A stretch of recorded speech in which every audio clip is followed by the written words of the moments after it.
opened the door, wild-eyed, high on his own home cooking, crystal meth. He's breathing hard. He's got a gun in his hand. Shit. The front door explodes inward. Buddy Gollum shouts, "Cops!"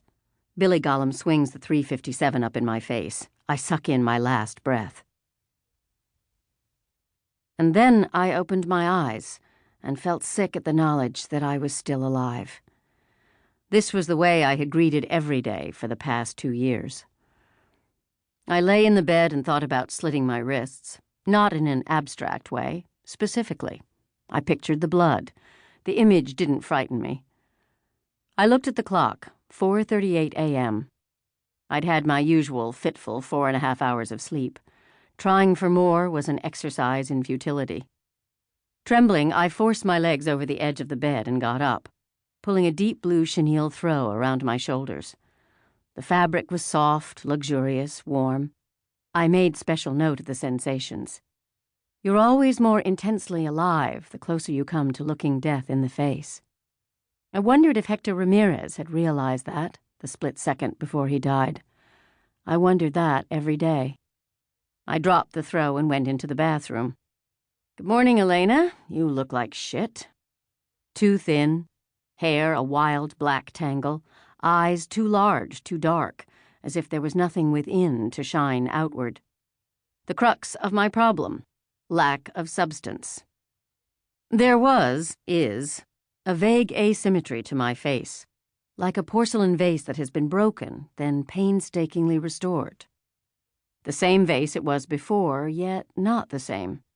The same face I was born with, yet not the same. Slightly skewed and strangely expressionless. I was beautiful once.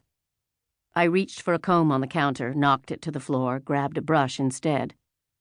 Then I jerked open a drawer in the vanity and pulled out a scissors. Without emotion, I proceeded to hack away at my mane, cutting it boy short in 10 minutes. The result was ragged, with a finger-in-the-light socket quality. Still, I'd seen worse in Vogue. The morning was cool, shrouded in a thick, ground-hugging fog, the air ripe with the damp scents of South Florida. I stood on the patio of the little guest house I lived in and breathed deeply. I had come to this farm a refugee, jobless, homeless, a pariah in my chosen profession.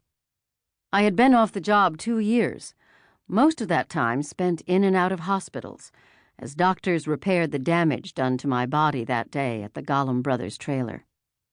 3 months ago, I had answered an ad in Sidelines, a locally based bi-weekly magazine for the horse industry.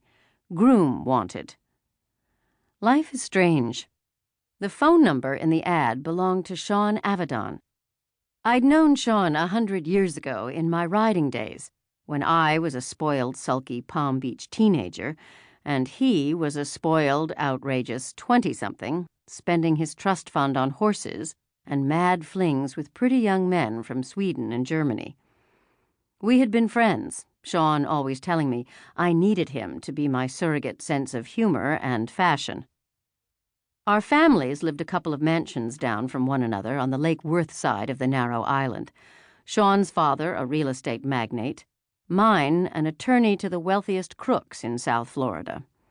The slumlord and the shyster, each of them sire to ungrateful offspring.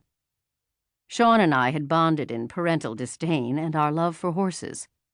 Wild child times 2. Then I answered that ad, Groom wanted. I didn't get the job. Instead, Sean took me in like a stray cat, a recurring theme in my life. He put me in his guest house and asked that I work a couple of his horses for the winter season. The time had passed. My daily ritual for the past 3 months was the routine of Sean's barn and time spent with his horses. Riding was my refuge as a teenager, when I felt I had little control over any other aspect of my life. It was my stress release when I had a career. It had become my salvation when I had nothing else. Now D'Artagnan and I moved through the last wisps of the morning ground fog, the horse's muscles bulging and rolling, his hooves striking the ground in perfect metronome rhythm. When we stopped, I dropped the reins on his neck and patted him. He lowered his head.